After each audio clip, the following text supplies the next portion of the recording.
So, I want to talk to you today about blurred lines and another song and boundaries. See, that can happen to anyone. It can happen to a person who's a Ben Torah.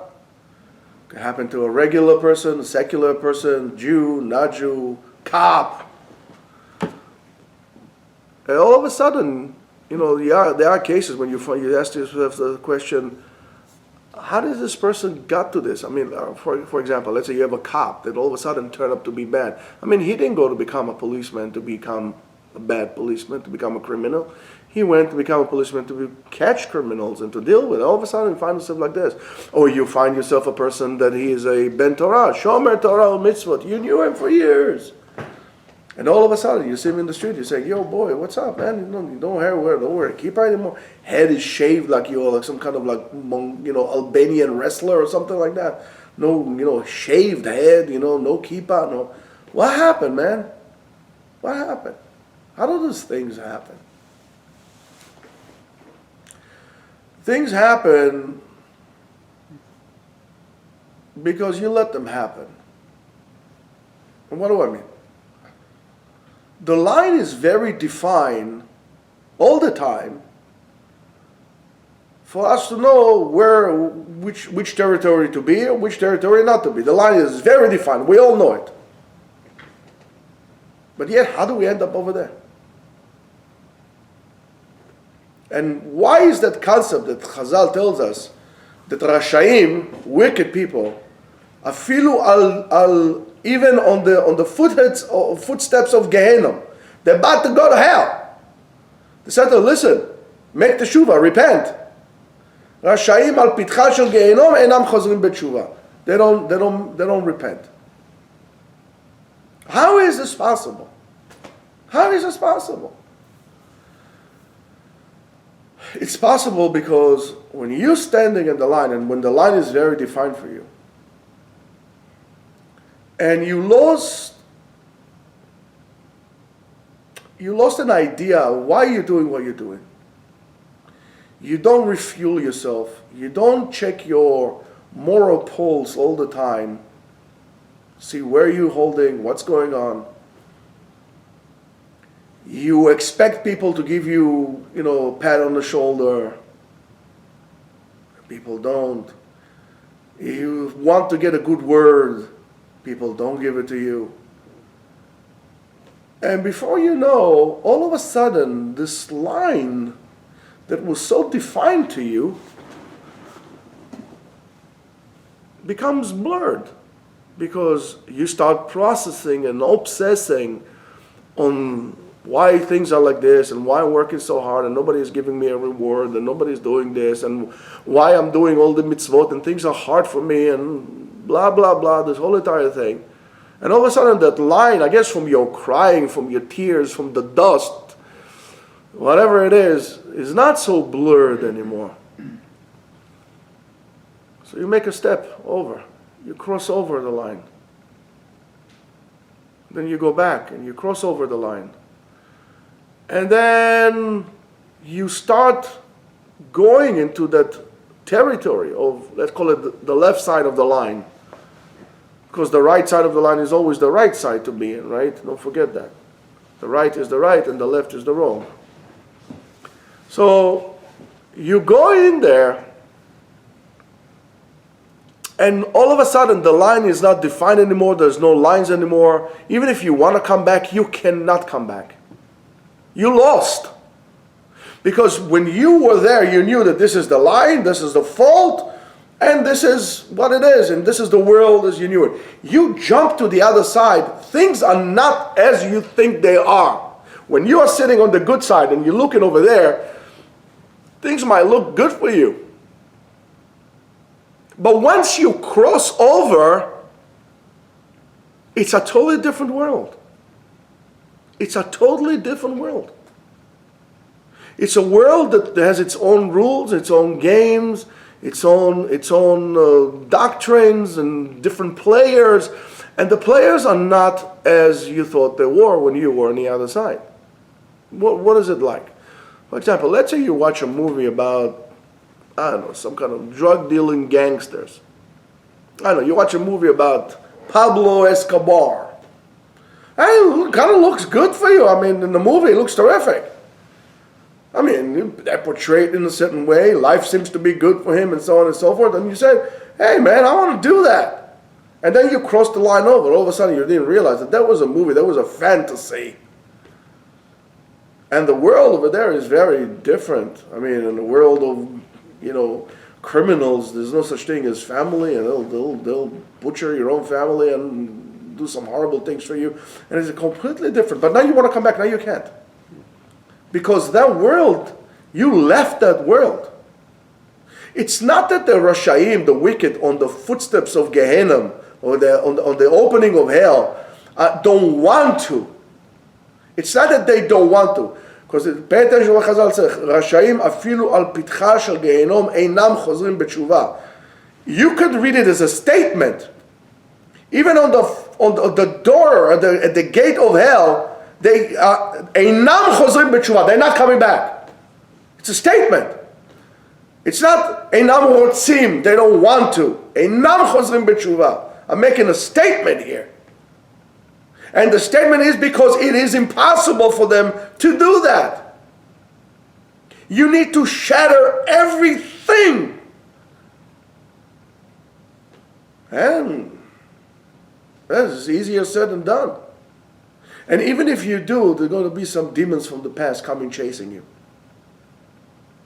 Once you decided to cross over the line, most likely you're not going to be able to come back. Most likely you're not going to be able to come back. And then you're going to find yourself doing things you didn't even think you're doing. Don't think that you could say, oh, you know what? As much as I step from this way, I'll step the other way. No, it doesn't go like that. I'll give you an example of how things are. Let's say, for example, you're in the West. You live in the West. And you said to yourself, well, life here is not fair. The rich are getting richer, the poor are getting poorer, blah, the whole entire thing, politics, politicians are corrupt, the whole things that we all say. So now in your, genius idea, you're going to say to yourself, well, I'm going to move to North Korea, where everybody's equal.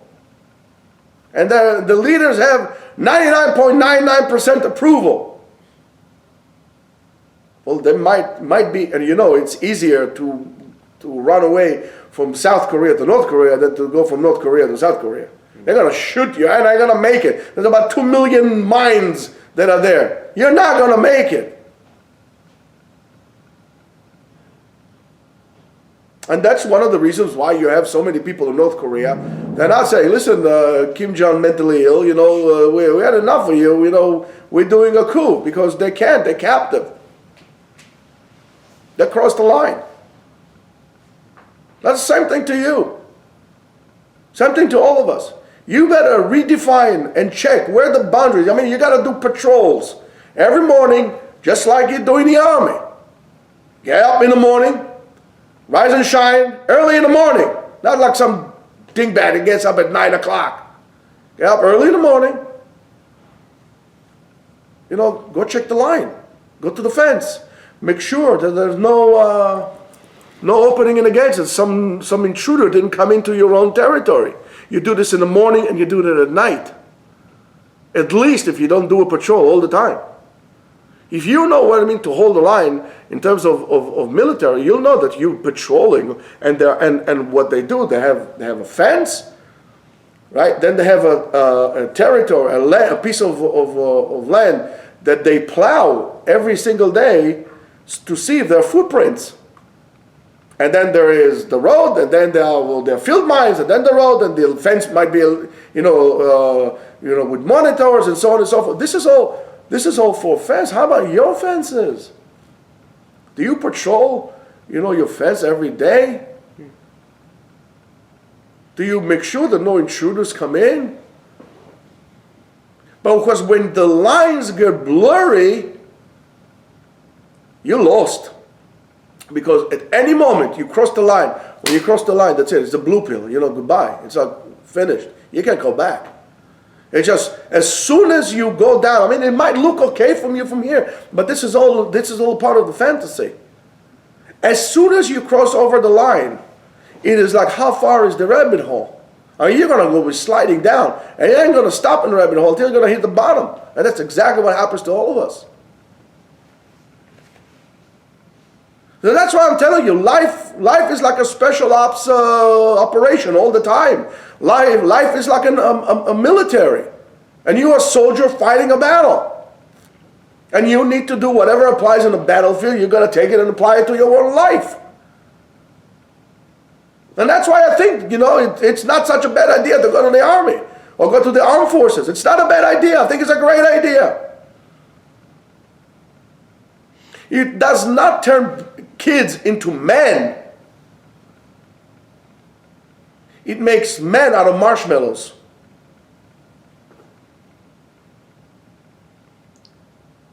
And then you got to understand. And you got to be there like a soldier and exercising. And in the army, what do you think? Okay, so you finish your boot camp. All right, goodbye. All right, now what we're going to do? We're going to eat, you're going to eat all day long and do push-ups and watch movies and sit down. No, all you do is work out and train and this training and that training and this training and that training. You always train. You always train. So if you're going to enlist for like 3 or 4 years, that means 3 or 4 years you're going to be training. And by the way, that's why soldiers make better citizens. I do believe, I honestly do believe, that one of the downfalls of America started with the end of the draft, when they stopped going to the army. You go to the army, you'll see how better things will be for you. Because one thing for sure you're going to get is discipline. And you're going to learn to appreciate, and you know exactly what's right, what's wrong. But when you don't know what's right or what's wrong, it's not that maybe you're going to make a mistake. You are going to make a mistake. As a matter of fact, you are the mistake. Now you got to have your lines very well defined. That's why we must learn halakha, rabotai. It's very nice to learn Gemara. There's nothing like learning Gemara. Nothing.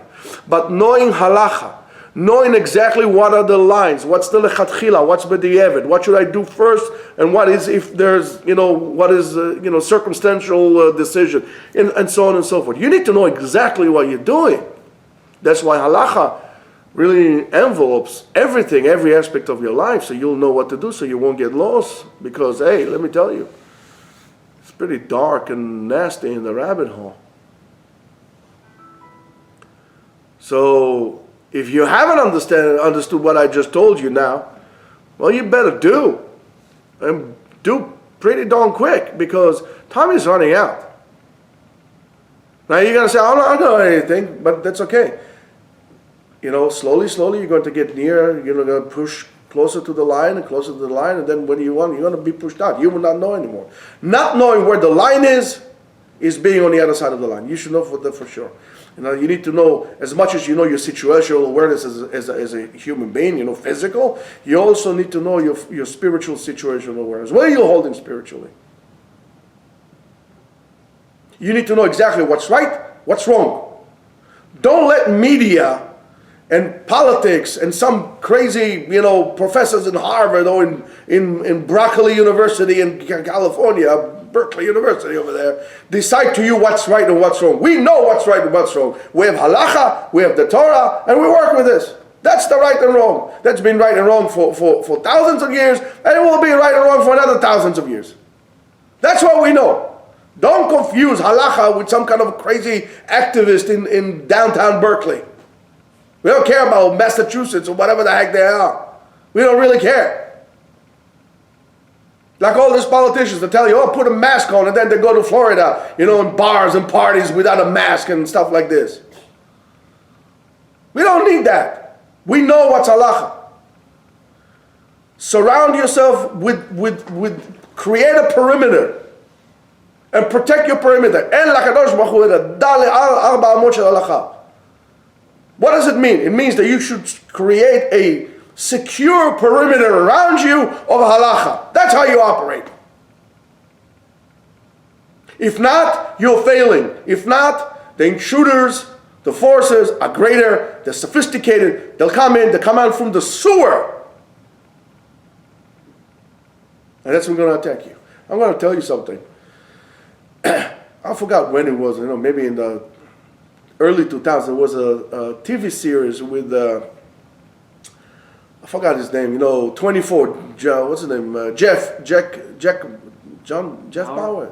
Jack Bauer, right? 24. And it was one segment that was really amazing, how from within, there was some guy who was working, I guess, with the Chinese or something like this, from this, counterintelligence that's supposed to know everything, and then he sold some information to the Chinese or whatever it is, and the intruders came through the drain. I said, oh wow, that's really a good analogy of how things come to us. We have intruders inside of us, and those intruders of foreign governments is their foreign ideas that we have in our heads that are not Jewish halachically oriented. And these are within us, and we need to eradicate them, and we need to fortify and make sure all entries and all points of entry are secured. Even if it's the sewer, whatever is your own private sewer, please don't share it with me. I'm not interested. But yes, in your own private sewer, you need to have security as well. And that's what I'm telling you. Start thinking like a soldier, and you have a chance to win the battle. You're going to be a wimp. You're going to be wiped out. Have a beautiful day.